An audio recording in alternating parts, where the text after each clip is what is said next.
Welcome to Global Risk Community Chat. Today our guest is Alimuhammad Lakdawala. I'm very happy to have you here today, Ali. Welcome. Thank you.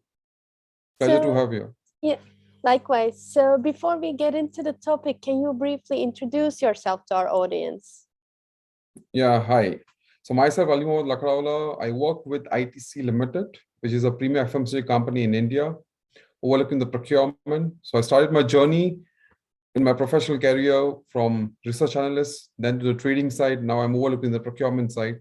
I had packaging procurement for ITC Foods in totality. And prior to that, I was handling the key soft commodities, which is primarily used in making our finished goods, which is biscuits, snacks, noodles, confectionery. So that has been my overall experience. And today I'll plan to discuss with you primarily the commodity complexity in this volatile world.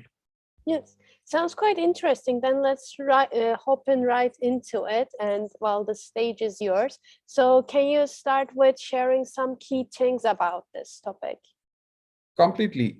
So last 3 years, primarily, I would say from 2020 to right now to 2022, I would say the overall global community is having a, is into an ostrich paradox. The paradox primarily states that, that when an ostrich is fearful, they dig their head in the ground, considering everything is fine around it. So that has been the similar instance wherein the overall global supply chain as well as the global financial community has been of the understanding that since the COVID hit us, and since now, even after the geopolitical tension which is ongoing, people are of the opinion that everything is fine, and they negate the fact that we need to accept the reality and act on it. And hence that has been a key learning experience for across financial segments, or even for the market, for the way the financial and the commodity markets have shaped up. Yeah. So I think so we need to accept the reality and move it on. And hence that is a major reason why people have moved from just-in-time supply chain to just-in-case supply chain.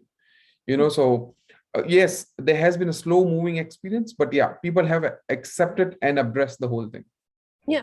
And can you share perhaps a bit more about this transition as well, this move into the newer supply chain system? Completely. So initially it used to be case that, people were import dependent, people were, they now had an alternate, they were single vendor dependency, or for the matter, even the currency which used to trade, or very stable, especially in case of Indian markets.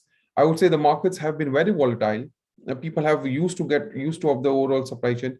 In fact, there has been instance where the business continuity has been at the risk, not only at the India level where I come from, but at the global level as well, because the dependency on China, or for the matter, the input material right now from Russia, the dependency is way too high. And hence, people have to start looking inward and see what best can be done, what is available with their, available resource right now.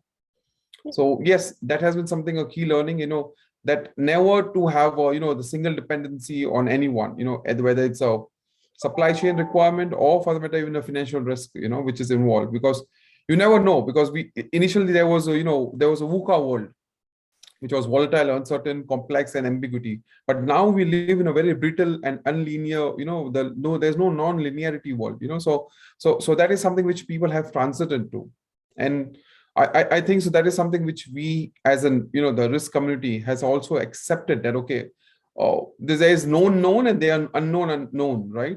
So that is something which we need to accept and address and then keep moving on. And that's, I guess that's a human nature, because at the end of the day, there can be some short-term setback, but we need to be ready for it and accept it. Yeah. Sounds to me that I think that's indeed also an issue where we not only see on supply chain, but also on the other sides as well, with the known unknowns and so on as well. So completely. With that being said, that, we should be adapting and moving forward, would you be able to share some takeaway points where, like maybe some of our audience might be struggling with where to start, how to, make this transition, or, keep up to date? Could you perhaps share some takeaway points that our audience? Yeah, I'll definitely, I'll share some completely of my own experience. Like right now, due to ongoing tension between Russia and Ukraine, so just for the audience sake, so Ukraine and Russia constitutes roughly 80% of sun oil supplies to India, right? And right now the supply chain has been totally broken, right? So what has been the case? And India imports 70% of edible oil. So edible oil constitutes of palm oil, soybean oil, canola oil, and sun oil. Sun oil constitutes roughly 20% of overall imports. Right now, there's completely 0% of sun oil which can be shipped out of Ukraine because the ports have been damaged.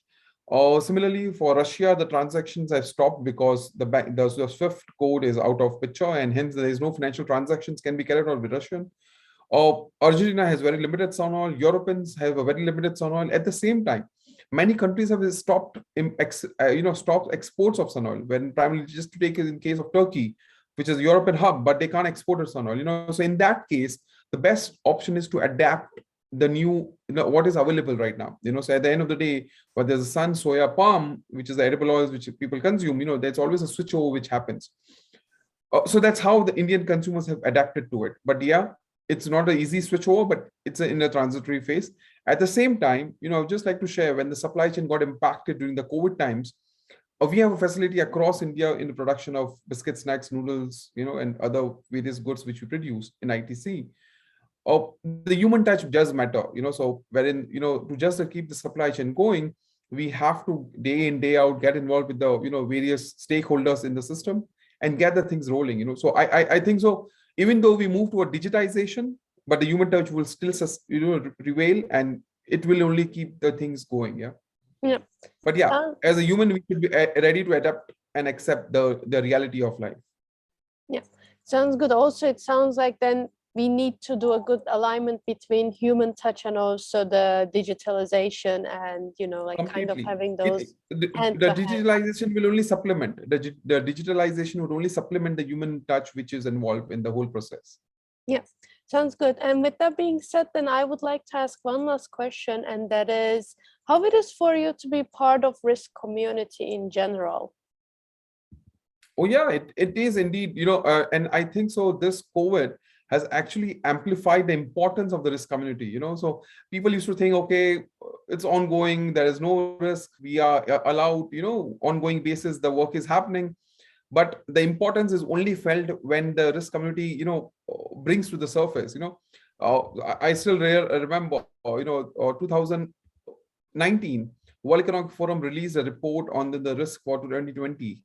And, one of the risks which they had highlighted was also on the pandemic front, which people actually neglected, and that is something which is, the importance of the risk community is way too high. People don't realize it, but we need this heads up, even if it's 10% correct, people need to be ready for it, and I think so being part of such community only helps to be future ready, basically, so we are ready for whatever is next going to be coming, whether it happens, doesn't happen, but at least mentally we are prepared to accept it. There couldn't be a setback. Yeah, that actually I think also sums up, I think like a community like this, a risk community or other communities do help a lot with, future proofing yourself or, getting this kind of insights a lot. And yeah, with that being said, we are unfortunately out of our time. So I would like to thank you so much for sharing your insights with us, sharing your expertise and giving these examples, I think that are very, very currently relevant in general, all these, with the things going on in the world. So thank you so much for joining us today. Thank you. Thank you for having me. Yes, have a great day, Ali. Thank you.